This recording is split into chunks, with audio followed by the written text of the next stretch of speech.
කොහොමද හැමෝම හොඳින් ඉන්නවා ඇති කියලා හිතනවා. අදත් හැමෝම මගේ channel එකට ගොඩක් ආදරයෙන් පිළිගන්නවා.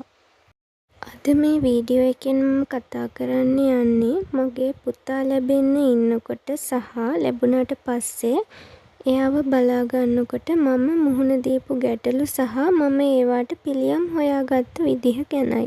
මේ වීඩියෝ එක බලන ඔයා අම්මා කෙනෙක් තාත්තා කෙනෙක් වෙන්න බලාපොරොත්තුවෙන් ඉන්න කෙනෙක් නම් හෝ අලුත ඉපදෙන පුංචි බබෙක් ඉන්න කෙනෙක් නම් මේ ගැටලු ඔයාලටත් ඇති වෙන්න පුළුවන්.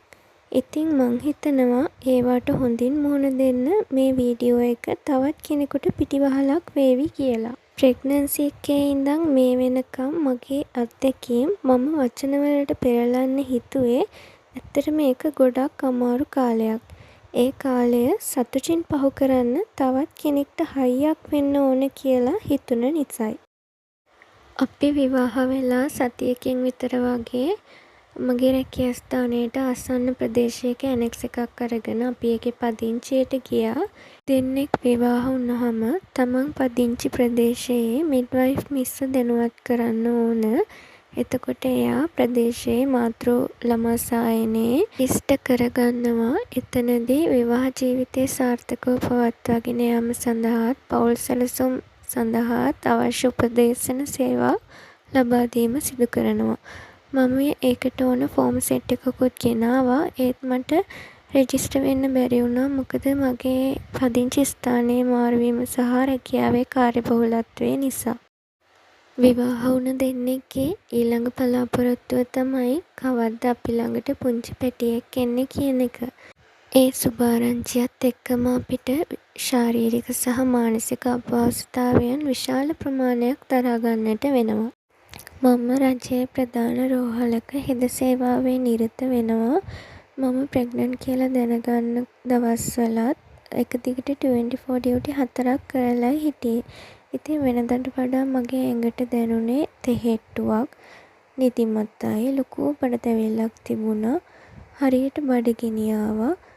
කෑම කෑවේ හරියට නිකන් දවස් දෙක තුනක් බඩගින්නේ ඉඳලා කෑම කනවා වගේ. තව මගේ කටට නිතරම කෙල ඉනුවා. ඇඟෙන් නිකන් ලොකු රස්නයක් පිට වෙනවා වගේ තමයි මට දැනුනේ.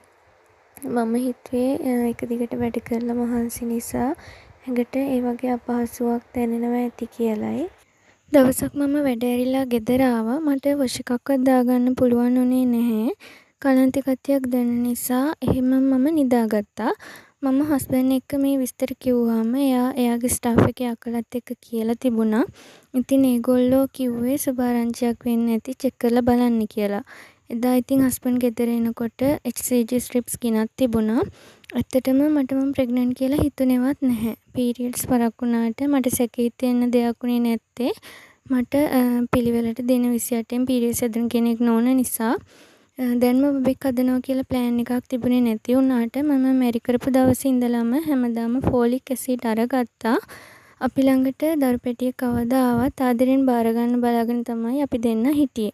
ඔන්න ඉතින් චෙක් කරලා බලපුවාම පොසිටිව්. මට ඒත් නිකන් විශ්වාස නෑ වගේ. ඒක මහා අමුතු හැඟීමක්. ලොකු සතුටක් දැනුණා.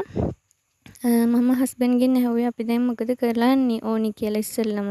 මම හෙද නිලධාරියක් හැටියට මේ දේවල් හොඳින් දැනගෙන හිටියත් මට ඒක එක වෙලාවකින් හැම දෙයක්ම අමතක වෙලා ගියා වගේ තමයි තේරුනේ. පහුවදාම අපි බ්ලඩ් එකක් චෙක් කරා HCG ලෙවල් එක බලන්න. ඒකත් පොසිටිව්. ඉතින් අපි ඊළඟට කරේ හොඳ VOG ડોක්ටර් කෙනෙක් channel කරගත් එක. channel එක දවසින් දවස කල් ගියා. ඊට පස්සේ මම කරේ අපේ ප්‍රදේශයේ මිඩ්වයිෆ් මිස්ට කතා කරලා මාතෘ ළමා සායනේ රෙජිස්ටර් වෙන එක. එතනට ගියාම අපේ විස්තර අහලා බලලා ඒගොල්ලෝ සටහන් කරගෙන උස බර මැනලා රෙජිස්ටර් කරගන්නවා.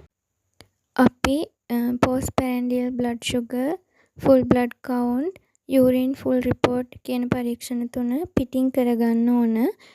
ක්ලිනික් එකෙන් අපේ බ්ලඩ් අර ගන්නවා සිපිලිස් ස්ක්‍රීනින් වලටයි HIV ස්ක්‍රීනින් වලටයි. තව අපි ක්ලිනික් එකට යන හැම දවසකම යූරින් සාම්පල් එකක් අරගෙන යන්න ඕන. එතනදී ෂුගර් වලටයි ඇල්බියුමින් වලටයි ඒගොල්ලෝ පරීක්ෂා කරලා බලනවා. තව දෙයක් තමයි අපි ඩෙන්ටල් එකකින් අපේ දත් පරීක්ෂා කරගන්න ඕන. දත් ගලවන්න, පුරවන්න මොන හරි තියෙනවා නම් ඒ දේවල් ඉක්මනින්ම ඉවර කරගන්න ඕන. ඊට අමතරව අපි ඩිලිවරි එකට යන්න අපේක්ෂා කරන රෝහලේ ඇන්ටිනේටල් වෝඩ් එකෙත් අපි රෙජිස්ටර් වෙන්න ඕන. ඔන්න ප්‍රෙග්නන්ට් කියලා දැනගත්ත දවසට පහුවදා ඉඳන්ම මට වමන යන්න පටන් ගත්තා. නිදාගෙන ඉඳලා කීයට නැගිටලා විනාඩි 2-3ක් යනකොට වමන යනවා. නැගිටින්නම ඕනේ, ඇහැරිලා ඇඳේ නිදාගෙන හිටියත් වමනෙට එනවා. දත් මදිනකොට වමන යනවා. ටූත් පේස්ට් එක හරිම අප්පිරියයි, ගඳයි. මට දත් මදින්නත් බෑ. හස්බන්ඩ් දත් මදිනකොටත් මට හරිම ගඳයි. එයාට දත් මදලා මගේ ළඟටවත් මං එන්න දෙන්නේ නැහැ. මට වමන යන එක උදේටයි රෑටයි මාස 3ක් විතර යනකම් දිගටම තිබුණා. ඉතින් වෙනදාට අපි දෙන්නම එකතු වෙලා කරපු ගෙදර වැඩ ටික මේ මුළු කාලය පුරාවටම මගේ හස්බන්ඩ් තමයි කරේ. එයා වැඩට යන්නත් ලෑස්ති වෙලා තමයි මට හැරවන්නේ. මොකද නැගිට වෙලේ ඉඳන් මට වමන යනවනේ. ඒක නිසා මම බාත්රූම් එකේ සින්ක් එකේ එල්ලීගෙන අමාරුවෙන් වමනේ දානකොට මට මතකයි හස්බන්ඩ් ඇඳ දුවගෙන ඇවිල්ලා මාව අල්ලගෙන ඔළුව අතගගා ඉන්නවා. ඉතින් මගේ හස්බන්ඩ්ගේ ඒ ආදරේ තමයි මට ඒ තිබුණු අපහසුතාවයන් සතුටින් විඳ දරා ගන්න මට උදව් වුණේ. මම ප්‍රෙග්නන්ට් උනායි කියලා ඩියුටි රොස්ටර් එක නම් වෙනස් වුණේ නැහැ. මම වැඩ කළේ වෛද්‍ය දෙඩිසත්කාර එකකේ. ඉතින් ඇතුළට ගියාම යකෙක් බැඳගත්තා වගේ තමයි. සමහර දවස්වලට වතුර ටිකක් බොන්නවත්, ගිනියන කෑම එක ගන්නවත් වෙලාවක් නැති අවස්ථා තියෙනවා. ඔන්න ඉතින් ඉවිනිං නයිට් ඩියුටි කරපු දවසක මට ඉවසන්න බැරි බඩේ කැක්කුමක් ආවා. එතකොට බණ්ඩියට මාස 1කමාරක් විතර ඇති. මට දැනෙන්නේ නිකන් බඩ කොර වියගෙන එනවා වගේ. මම ඉතින් හොඳටම බය වුණා. ලොකු මිස්රට කීවට පස්සේ ඇන්ටිනේටල් වෝඩ් එකට කෝල් කරලා විස්තරය කිව්වහම ડોක්ටර් කෙනෙක් කතා කරලා කිව්වා සාමාන්‍යයෙන් එහෙම වෙන්නත් පුළුවන්. සමහරුන්ට එක දිගටම වැඩ කරපු නිසා වෙන්නත් පුළුවන්. බයයි නම් ඇවිත් ස්කෑන් කරලා බලමු කියලා. ඉතින් නයිට් එකේම ડોක්ටර් කෙනෙක් ඇවිත් මාව ස්කෑන් කරලා බැලුවා. එදා තමයි මම මගේ පැටියව මුල්ම වතාවට දැක්කේ. මාරම සතුටක් හිතට දැනුනේ. එයා සනීපෙන් ඉන්නවා. ට්‍රාන්ස්වැජයිනල් ස්කෑන් එකක් තමයි කරේ. බණ්ඩිය උඩින් ස්කෑන් කරලා බැලුවට බබාව ඒ වෙනකොට හරියටම පේන්නේ නැති නිසා.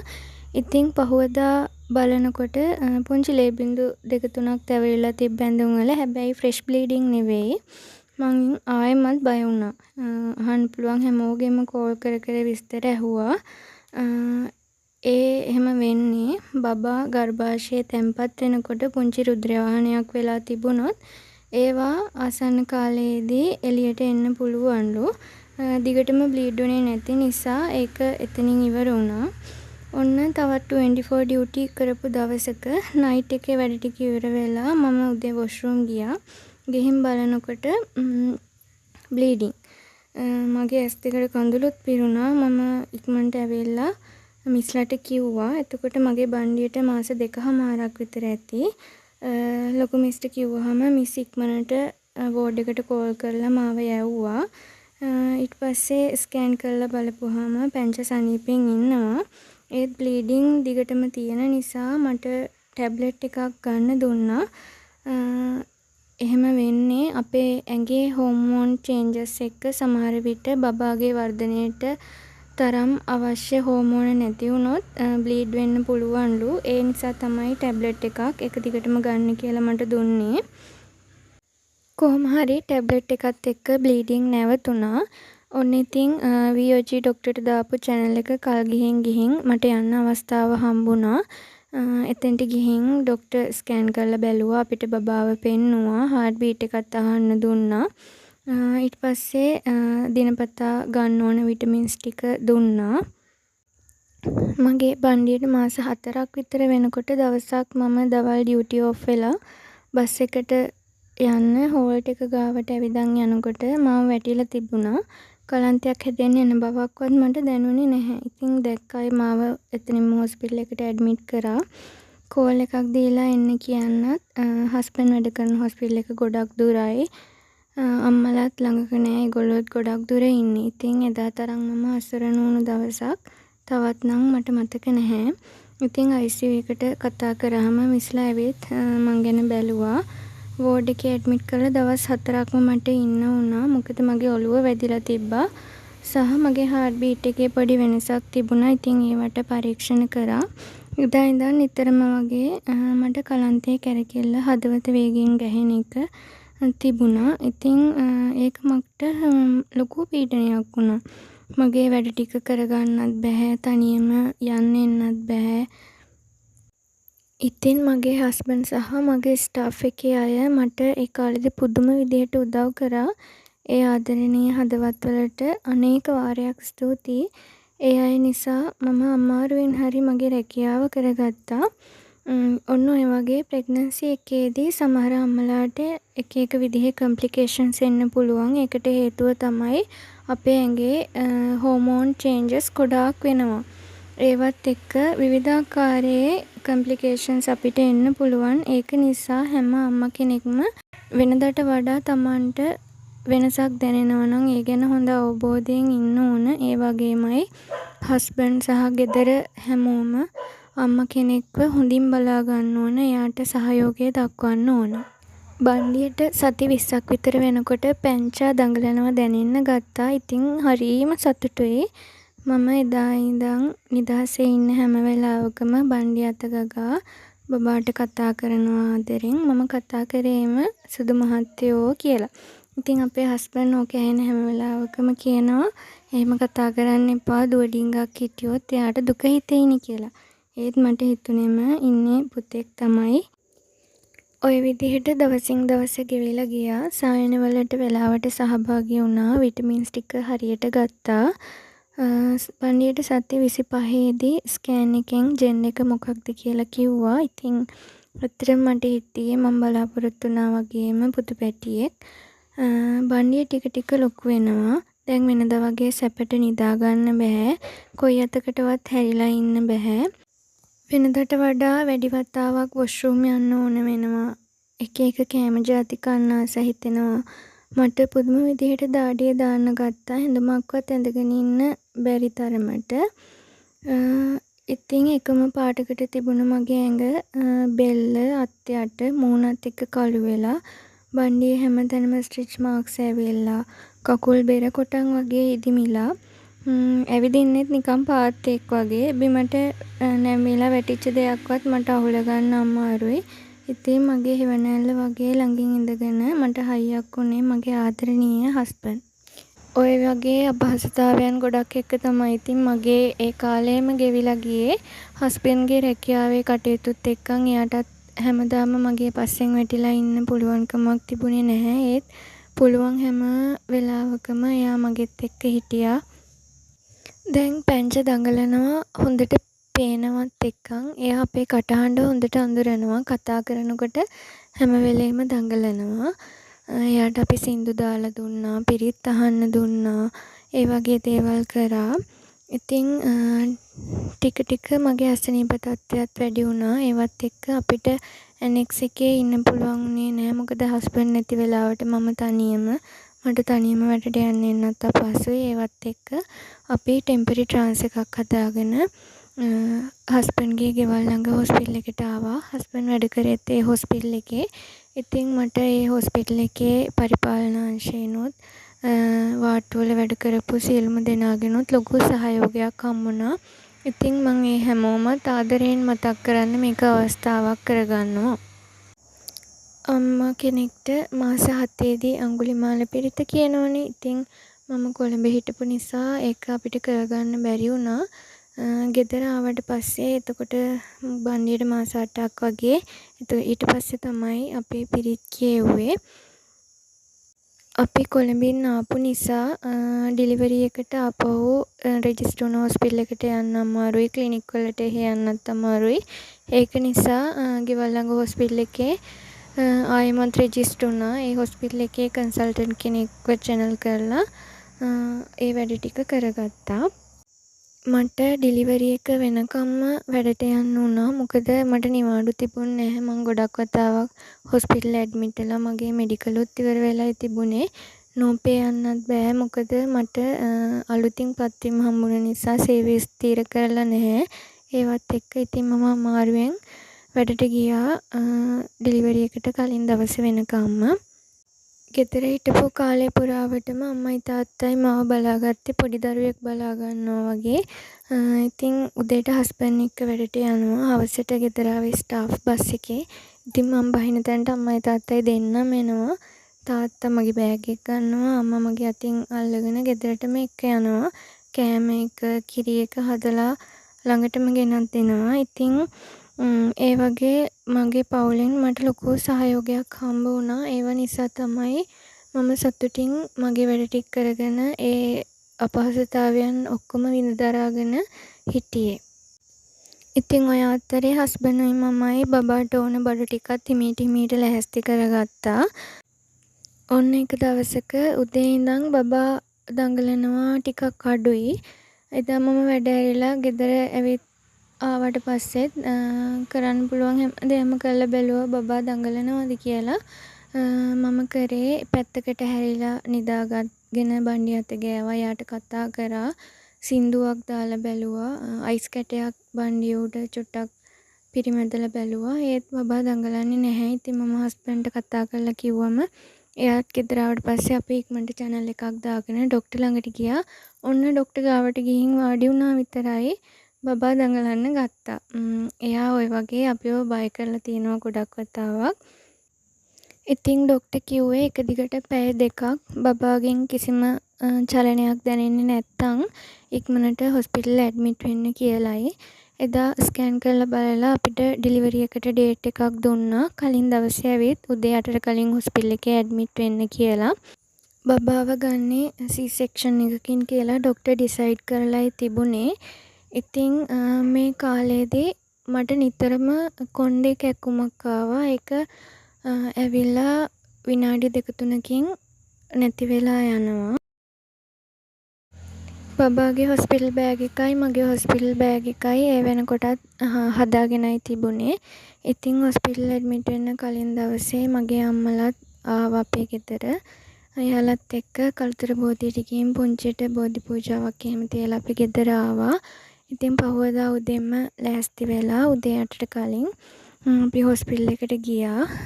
හුරු පුරුදු තැනටම ගියා වුණාට එදා නම් මම හොස්පිටල් එකට ගියේ හරිම චකිතයක් හිතේ තියාගෙන. ඉතින් අම්මලා මාව ගිහින් ඇරලා ආවා. හස්බන්ඩ් නම් එදා නයිට් ඩියුටි දාගෙන සැරින් සැරේට මාව බලන්න ආවා. පහුවදා උදෙන්ම මාව තියටර් එකට ගන්නවා කියලායි තිබ්බේ. ඊට කලින් ආයෙමත් වතාවක් මගේ heart disease එක නිසා ඔක්කොම චෙක් කරලා බැලුවා. ඇනස්තීසියොලොජිස්ට් මාව හොඳට චෙක් කරලා C-section එක අපි බය නැතුව කරමු කියලා කිව්වා. ඉතින් කවුරු මොනවා කිව්වත් මම හොඳටම බයේ හිටියේ. මොකද මම නර්ස් කෙනෙක් විදිහට normal delivery C-section දෙකම ඇස් දෙකින් දැකලා බලලා අම්මලාගේ දුක වේදනාව හොඳට දැකලා තියෙනවා. පහුවදා පාන්දරින්ම මිස්ලා මාව හැරෙව්වා. ක්ලීන් එනීම එක දැම්මා. මිඩ්වයිෆ් මිස් කෙනෙක් මාව ෂේව් කරා. ඊට පස්සේ වොෂ් එහෙම දාගෙන සුදු චීත් එකකුයි සුදු හැට් එකකුයි ඇඳලා කොණ්ඩ දෙකක් ගොතා ගත්තා. අම්මලාත් උදේම ඇවිල්ලා ගියා. දවල් 11ට විතර තමයි මට කැතීට දාලා තියටර් එකට අරන් ගියේ. හස්බන්ඩ්ත් මාත් එක්කම තියටර් එක ළඟට ආවා. ඒ වෙලාවෙම මට ලෝභත් හිතුණා. මොකද මගේ පැංච දැන් මගෙන් වෙලා එළියට එනවනේ කියලා. ඒ වුණාට ඒ පුංචි මුණ බලා ගන්න මාරම ආසාවෙන් හිටියේ. ආයෙ වතාවක් මාව හොඳට චෙක් කරලා මගේ රිපෝට් එකත් බලලා මාව ඇතුළට ගත්තා. එතනින් එහාට මම හිටියේ නිකන් ඔළුවේ කිසිම දෙයක් නැහැ වගේ. සිහි කල්පනාව නැතුව වගේ තමයි හිටියේ. මට කැනියුලා එකක් දැම්මා. ඊට පස්සේ මට ඇනස්තීසියා දුන්නා. ඒ වෙලාවේ නම් මාව බයට මත කොහෙද ගැස්සුණා. ටික ටික හිරිවැටීගෙන යනවා දැනෙනවා. ඒගොල්ලෝ හොඳට චෙක් කරලා බලනවා කොයිතරම් දුරට හිරිවැටිලා තියෙනවද කියලා. මගේ පපුව දිහා ඉඳන් පහළට කිසිම දෙයක් මට දැනුනේ නැහැ. ඊට පස්සේ කන්සල්ටන්ට්ස් ඇවිල්ලා මට කතා කරලා සර්ජරි එක පටන් ගත්තා. ටික වෙලාවකින් බබා අඬන වැහුණා. මගේ ඇස්වලට කඳුළුත් ආවා. ඉතින් මට බබාව පෙන්නලා අරගෙන ගියා යාව පිහදවන්න. මගේ අතේ ටැග් එකක් ගැට ගැහුවා.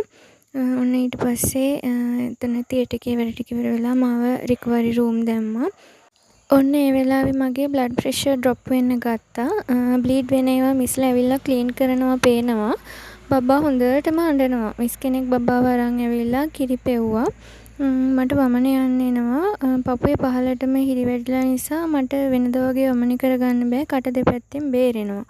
ඊට පස්සේ ඩොක්ටර් කෙනෙක් ඇවිල්ලා මට තව බෙහෙත් එකක් දීලා සෙටල් වුණාට පස්සේ වෝඩ් එකට යවුවා. හස්බන්ඩ්ත් මාත් එක්කම වෝඩ් එකට ආවා. ටිකින් ටික හිරි ඇරීගෙන යනවා දැනෙනවා. වෝඩ් එකට ආවට පස්සේ පේෂන්ට්ලා බලන වෙලාවට අම්මලා ඇවිත් මාව බැලුවා. තාත්තා නම් ආවේ නෑ ඇතුළටවත්. එයාට මං ඉන්න විදිය බලාගෙන ඉන්න බැහැයිලු. ඉතින් බබාව මට දුන්නේ නැහැ. මිස්ලා සැරින් සැරේට ඇවිත් බබාට කිරි පවනවා. එයා වෝම් එකේ තමයි තියලා තිබ්බේ. හිරි ඇරීගෙන එනකොට වේදනාව දැනෙන්න ගත්තා. අපෝ එහෙම වේදනාවක් නම් මට හෙලවෙන්නවත් බෑ ඒ තරම් වේදනයි. සැරින් සැරේට පේන් කිලර්ස් දුන්නා. ඔක්කොටම හපන් බඩ තද කර කර බ්ලීඩින් බලනකොට මම ඇඬුවත් එක්ක. පැය 6කට පස්සේ කොහොම හරි ඇඳේ වාඩි වෙන්න try කරන්න කියලා මිස්ලා කිව්වා. වාඩි වෙන්න තියා මට නම් හැරෙන්නවත් පුළුවන් වුණේ නැහැ. මම හස්බන්ඩ්ට කිව්වානේ මාව පොඩ්ඩක් පැත්තට හරවලා තියන්නකෝ කියලා. එහෙමවත් මේ කාගේ හරි උදව්වකින්වත් මට හැරෙන්න බැරි වුණා. ඉතින් හස්බන්ඩ්ටත් වේදනාවෙන් ඉන්නවා බලාගෙන ඉන්නම් බැරුව මේ හැරෙන්න ඕනේ ඔහොම ඉන්නේ කියලා නිදාගෙනම ඉද්දී මට කිරි එකක් බොන්න දුන්නා. මං දන්නවා කොහොම හරි මම නැගිට්ටේ නැත්තම් තුවාල ඉක්මනට සනීප වෙන්නෙත් නැහැ. මට මගේ වැඩ ටික කරගන්න ලැබෙන්නෙත් නැහැ. ඒක නිසා මම වේදනාව දරාගෙන කොහොම හරි ඇඳේ වාඩි වුණා. පේන් එක දැනෙනකොට පේන් කිලර්ස් මිස්ලගෙන් ඉල්ල ගත්තා. පහුවදා උදේම කැතීටර් එක රිමූව් කරා. ඊට පස්සේ ඇඳෙන් බැහැලා වොෂ්රූම් ගිහින් නාගන්න කියලා කිව්වා. මං කොහොම හරි ඉතින් ඇඳෙන් බැහැලා හිමීට දෙකට නැමිලා වොෂ්රූම් එකට ඇවිදගෙන ගියා. කෙලින් වෙන්න බෑ. අර ඇදෙනකොට හොඳටම වේදනයි. වොෂ්රූම් එකට ගිහින් මං වොෂ් එකකුත් දාගත්තා. ඒ වුණාට ඇඳුම් ඇඳ ගන්නවත් පුළුවන් වුණේ නැහැ. මට කලන්තේ හැදුනා. වැඩ කරන ළමයෙක් රෝද පුටුවක තියාගෙන මාව බෙඩ් එකට ගෙනත් ඇරලුවා. එතන ඉඳන් මම බබාව බලාගත්තා. බබාට කිරි දෙන්න මිඩ්වයිෆ් මිස්ලා ඇවිල්ලා කියලා දෙනවා. පොසිෂන් එක හදනවා සැරින් සැරේට ඇවිල්ලා. ওই විදිහට දවස් දෙකක් ගෙවිලා ගියා. හැම බබෙකුටම ළමා සෞඛ්‍ය සහ සංවර්ධන සටහන් පොතක් දෙනවා. මේ පොතේ අපි බබාව බලා ගන්න ඕනේ කොහොමද කියන සියලුම විස්තර සඳහන් වෙනවා. ඒ වගේමයි බබාගේ වර්ධනය ඒ පොතේ සටහන් කරන්න පුළුවන්. බබෙක් ඉපදුනහම මුල් පැය 24 ඇතුළත මල පහ කරනවා. ඒ මල පහ කළු තාර වගේ පැහැයක් තමයි තියෙන්නේ. ඒ වගේමයි හොඳට මව්කිරි බොන බබෙක් දිනකට 6 වතාවක් විතර මුත්‍රා කරනවා. බබා කිරි බොන හැම වතාවකදීම වගේ මල පහ කරනවා. ඒක සාමාන්‍යයි. දවසක් දෙකක් යනකොට අර කළු පාට ගතිය සාමාන්‍ය මල පහවල පාටට හැරෙනවා. බබාට හොඳට කිරි පෙවිලා නැහැ කියන එකට සාධකයක් තමයි බබාගේ මුත්‍රා කහ පාටට යන එක. ඒ වගේම බබාගේ ඇස් සහ ඇඟ කහ පාට වෙන්න ගන්නවා. ඒක එච්චර හොඳ දෙයක් නෙවෙයි. එතකොට බබාව ලයිට් තෙරපි වලට දානවා. බිලිරුබින් ලෙවල් චෙක් කරලා බලලා. හොස්පිටල් එකෙන් ඩිස්චාර්ජ් කරන්න කලින් අම්මට විටමින් A අධිමාත්‍රාවත් බබාට BCG එන්නතත් ලබා දීම සිදු කරනවා. බබෙක් ඉපදිලා එයාගේ මුල් දවස් 10 ඇතුළත උපත් බර අඩු වෙනවා. ඒක සාමාන්‍යයි. ඊට පස්සේ තමයි ටික ටික බර වැඩි වෙන්න ගන්නෙ. සාමාන්‍යයෙන් දවස් 15ක් විතර වෙනකොට බබාගේ බර ආයෙත් උපත් බරට සමානව වැඩි වෙලා තියෙන්න ඕන. පීඩියට්‍රිෂියන් ඇවිත් බබාව බලලා බබාව ඩිස්චාර්ජ් කරා. ඩොක්ටර්ස්ලා මාව හොඳට බලලා මාව ඩිස්චාර්ජ් කරා. ඊට පස්සේ ඉතින් අම්මලා ඇවිත් මාව ගෙදර එක්කගෙන ආවා. ගෙදර ආවට පස්සේ හස්බන්ඩ් මාව හොඳට නෑවුවා. නාගත්තට පස්සේ මට කොහොමදවත් ඉන්න බැරි වුණා. වේදනාව ඒ තරමට. ඒ මදිවට බබාට කොහොම හරි විදිහට කිරි දුන්නත් එයා අත් දෙක තියලා තල්ලු වෙලා අර තනපොඩුවේ අගින් එල්ලිලා තමයි කිරි ටික උරවන්නේ. ඉතින් තනපොඩුව තුවාල වෙලා රිදෙනවා. හරිම කැක්කුමයි. ඊට පස්සේ මේ හස්බන්ඩ් ආපහු ගිහින් පේන් කිලර්ස් අරන් ආවා. බබා හරියට කිරි බොන්නේ නැති නිසා එක පැත්තක කිරි ගල් වෙලා. ඉතින් අල්ලන කොටත් රිදෙනවා. අම්මලා තව තවා බබාට කිරි දුන්නා. බබා හරියට කිරි බොන්නේ නැති නිසා මම කිරි දොවලා දෙන්න try කරා. අර අතින් මිරික මිරික කිරි දොවන්න හරි අමාරුයි. ඒක නිසා හස්බන්ඩ් ආයේ ෆාමසියට ගිහින් බ්‍රෙස්ට් පම්ප් එකක් ගෙනාවා. ඒ ගෙනල්ලා කිරි දොවන්න හැදුවත් මේ කිරි ටිකයි එන්නේ. පියයුර අල්ලන්නවත් බෑ. මේ රිදෙනවා කිරි තද වෙලා. ඊට පස්සේ අයිස් වතුරෙන් හොඳට තැව්වා. තැව්වට පස්සේ කිරි ටික ටික එන්න ගත්තා. ඒ විදිහට කිරි දවාගෙන බබාට කෝප්පෙන් පොවන්න try කරා, හැන්දෙන් පොවන්න try කරා. එයා කොහොමඩවත් කිරි බොන්නේ නැහැ. ඉතින් ඊට පස්සේ සූප්පුව දුන්නා. ඒකෙන් එයා කිරි ටික හොඳට බිව්වා. මම දන්නවා චූටි බබාලට කොහොමවත් සූප්පුව දෙන්න හොඳ නැහැ. මොකද එයා ඊට පස්සේ අම්මගෙන් කිරි බොන්නෙම නැතුව යනවා. මම කරේ කිරි ටික දවාගෙන බබාට දෙන ගමන් එයාට මගේ කිරිත් උරන්න දුන්නා. මට කිරි ගොඩක් තිබුණ නැහැ. ඒක නිසා මම කිරි පෙත්ත අරගත්තා දවසට 3 වතාවක් සහ බබාට කිරි දෙන්න කලින් උණු වතුර බිව්වා හොඳට. කරවිල පොලොස් වගේ දේවල් කෑවා. ඉස්සර බබාලා හම්බුනහම කොළ වතුරෙන් නාවනවලු. ඉතින් අම්මගේ ආසාව නිසා මම ඒකත් කරන්න ඉඩ දුන්නා. තුවාලේ තිමන්නේ නැතුව පපුව අත් කකුල් හොඳට තවන්න ඉඩ දුන්නා අම්මට. ඒකෙන් වේදනාවක් ටිකක් අඩු වෙලා ගියා. ඉතින් ඒ දවස් ටිකේම අපිට නිින්දක් තිබුණේ නැහැ. බබාට පැය දෙකෙන් දෙකට කිරි දුන්නා. බබාට කිරි මදි නිසා මම මානසිකවත් වැටුණා. ඉතින් කට්ටිය කියනවා එක පැත්තකින් කිරි දෙනකොට අනිත් පැත්තෙන් කිරි ගලන්නේ නැද්ද? බබා නිදියන්නේ නැත්තේ කිරි මදි නිසා. ওই වගේ කතා කියනවා. ඉතින් ඒව ඇහෙනකොට මට තරහිත් එක්කන් ඒ හැම වෙලාවකම මගේ මහත්තයා ඉතින් මගේ හිත හදා ළඟින්ම හිටියා. ඔහොම ඉන්නකොට එක දවසක් රෑ බබාට ඉක්ක වැටෙන්න ගත්තා.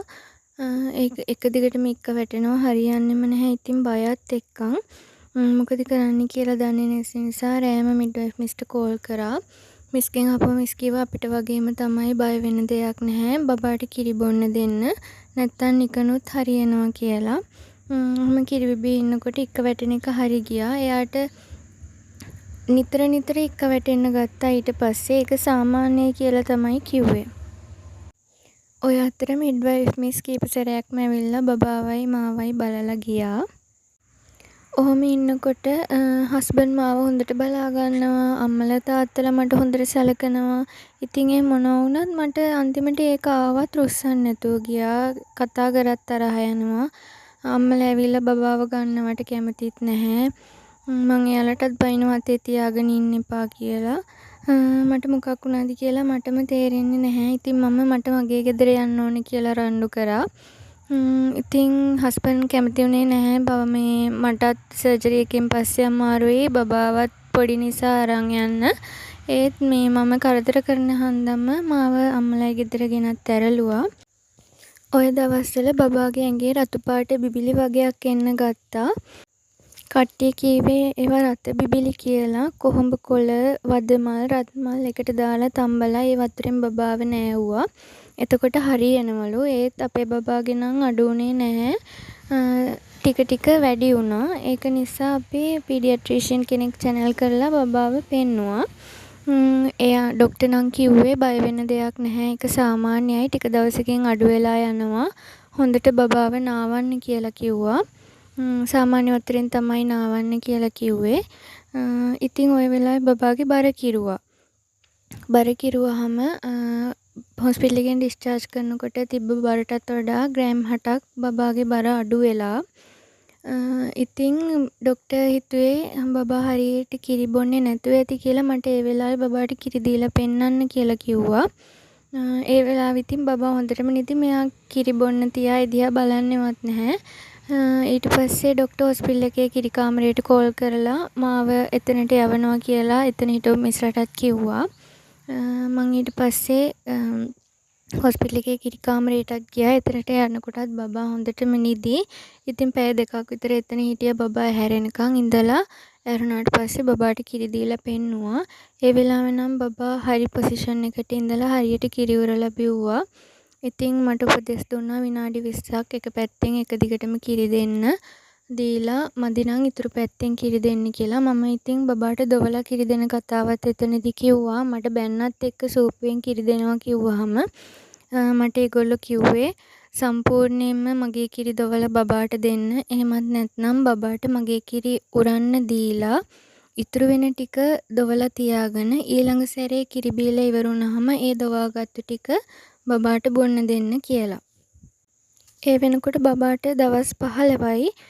ඩොක්ටර්ස්ලා කිව්වේ දවස් 15ක් විතර වෙනකොට හරිනම් අඩු වෙච්ච උපත් බර ආයෙත් ඒ බරට ඇවිත් තියෙන්න ඕනි කියලයි. ඒත් අපේ බබාගේ බර තව ග්‍රෑම් 60කින් අඩු වෙලයි තිබුණේ. ඔන්න ඊට පස්සේ තවත් ප්‍රශ්නයක් මතුවුණා. බබාගේ පියයුර ළඟ ගෙඩියක් වගේ ඇවිල්ලා එතන මිරිකනකොට කිරි පාටට ශ්‍රාවයක් එනවා. ඉතින් ආයෙත් මිඩ්වයිෆ්ස්ගෙන් කෝල් කරලා ඇහුවාම බබාලගේ එහෙම කිරි පිරෙනවලු. ඒක මිරිකලා යවන්න එපයි කියලා කිව්වා. නිකම්ම අඩු වෙලා යනවා කියලා. දවස් 2-3කින් ඒක අඩු වෙලා ගිහින් තිබුණා. බබාගේ බර අඩු එකත් මගේ හිතට මහ වදයක් වෙලයි තිබුණේ. කිරි හරියට බොනවා, මං දොවලත් දෙනවා, ඒත් නිදාගන්නෙත් නෑ, අඬනවා.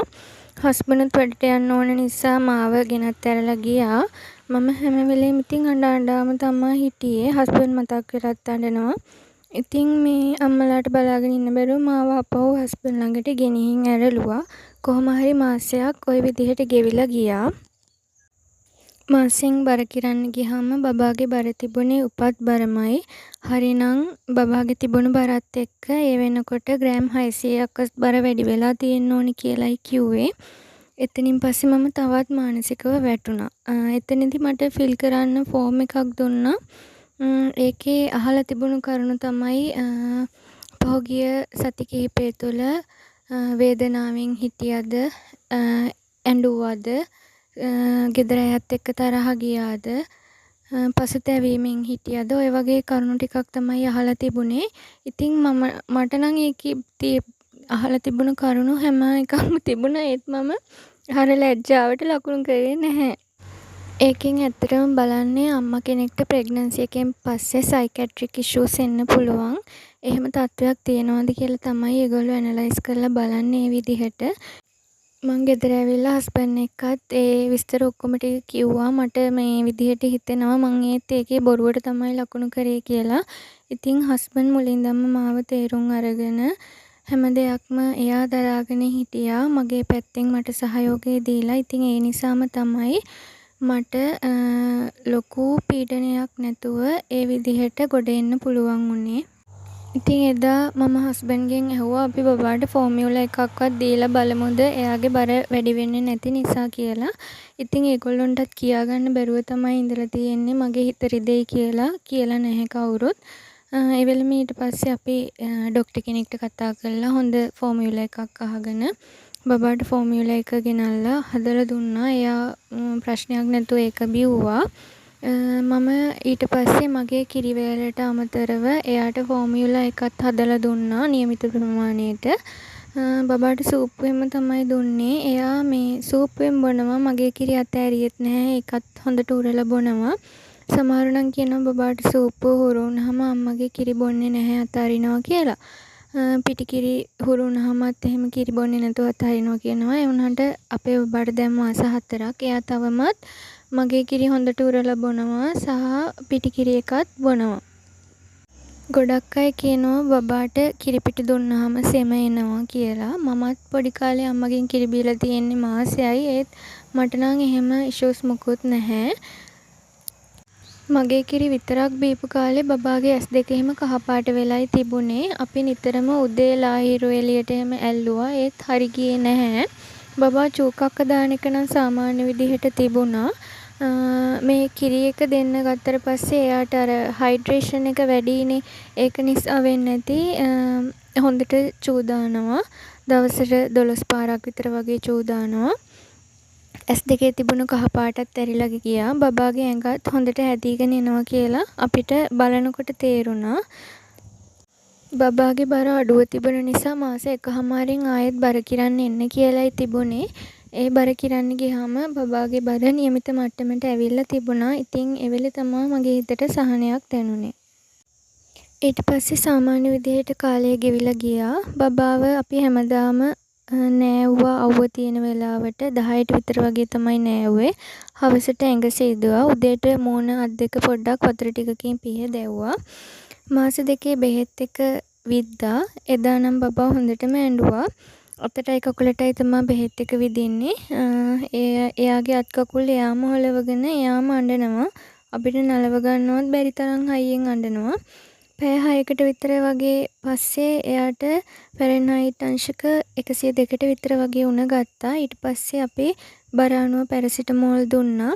දෙපාරක් විතර පැරසිටමෝල් දෙන්නේ වුණා. පහුවදා වෙනකොට උණ ගත්තෙත් නැහැ.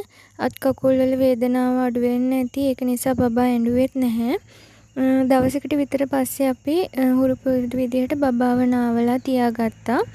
මම මාස 2කමාරක් විතර වෙනකොට තමයි බබාට ක්‍රීම් වගේ දේවල් පාවිච්චි කරන්න ගත්තේ. මොකද මට හිතුණා මේ අපි එයාව අර ඉක්මනින් සෝදලා ගන්න නිසා හරියට ක්ලීන් වෙන්නේ නැතුව ඇති කියලා. ඒක නිසා මම ටිකක් එයාව ලොකු වෙනකන් හිටියා ඒ දේවල් පාවිච්චියට ගන්න. ඔය අතර අපි එනකෙතක් බලලා බබාගේ කොණ්ඩෙත් කැපුවා. හැම මාසෙම નિયમિત දිනේට සායනයට ගිහින් බබාගේ බර කිරුවා. ඉතින් තව වැදගත් දෙයක් තමයි බබාට කිරි දෙන නිසා අපි ප්‍රෙග්නන්ට් කාලේ ගත්ත විටමින්ස් ටික දිගටම ගන්න ඕනේ. බබාට කිරි දෙන්න ඕන නිසා හොඳට කිරි එරෙන්න අපි හැම වෙලකම හොඳට බඩ පිරෙන්න කෑම කන්න ඕන. කිරි එරෙන ආහාර කන්න ඕන. හොඳට වතුර බොන්න ඕන. හැමදාම හොඳට නාලා පිරිසිදුව ඉන්න ඕන.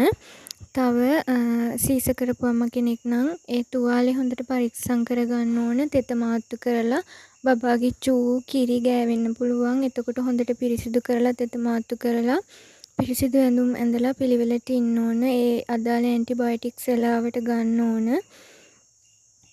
සීස් එකකින් පස්සේ රිකවර් වෙන්න නම් තියෙන හොඳම ක්‍රමය ඉක්මනින් මොබිලයිස් වෙන්න ඕන. තමන්ගේ වැඩ ටික කරගන්න ඕන. හැබැයි නැමෙන්න බර උස්සන්න වගේ දේවල් නම් කරන්න හොඳ නෑ. ඒවට අනිත් අයගේ සහයෝගය අරගන්න ඕන. ඇත්තටම පහුගිය කාලය ගැන හිතලා බලනකොට කායික වේදනා මානසික වේදනා ලොකු ප්‍රමාණයක් මම අත්විඳා. ඒ දේවල් වලින් මට සහනයක් ලැබුණේ මගේ හස්බන්ඩ් ආදරෙන් මගේ ළඟ හිටපු නිසා සහ මගේ පවුලේ අයගෙන් ලැබුණු සහයෝගය, මම රැකියා කරපු ස්ථානයේ මගේ ස්ටාෆ් එකේ අයගේ සහයෝගය නිසා. ඉතින් මම හිතනවා හැම අම්මා කෙනෙකුටම ඒ වගේ සහයෝගයක්, ආදරයක්, කරුණාවක් ලැබෙනවා නම් මේ ලෝකේ තවත් ලස්සන වේවි කියලා. දැන් මට තියෙන ලොකුම ප්‍රශ්නේ තමයි ඩිලිවරි එකෙන් පස්සේ මගේ බඩ තාමත් නිකන් බබෙක් හම්බෙන්න ඉන්න අම්මා කෙනෙක් වගේ ලොකුවට තියෙනවා. ඉතින් ඔයාලටත් ඒ වගේ අත්දැකීම් තියෙනවා නම් ඔයාලා බඩ අඩු කරගන්න මොනවද කරේ කියලා මටත් කියලා දෙන්න. කමෙන්ට් එකක් දාගෙන යන්න. මං හිතනවා නොදන්න කෙනෙකුට මගේ අත්දැකීමෙන් යමක් දැනගන්නට පුළුවන් වේවි කියලා. ඉතින් වීඩියෝ එක හොඳයි නම් ලයික් එකක් දාන්න. සබ්ස්ක්‍රයිබ් කරන්නත් අමතක කරන්න එපා. අදට නවතින්නම්. හැමෝටම සුබ දවසක්.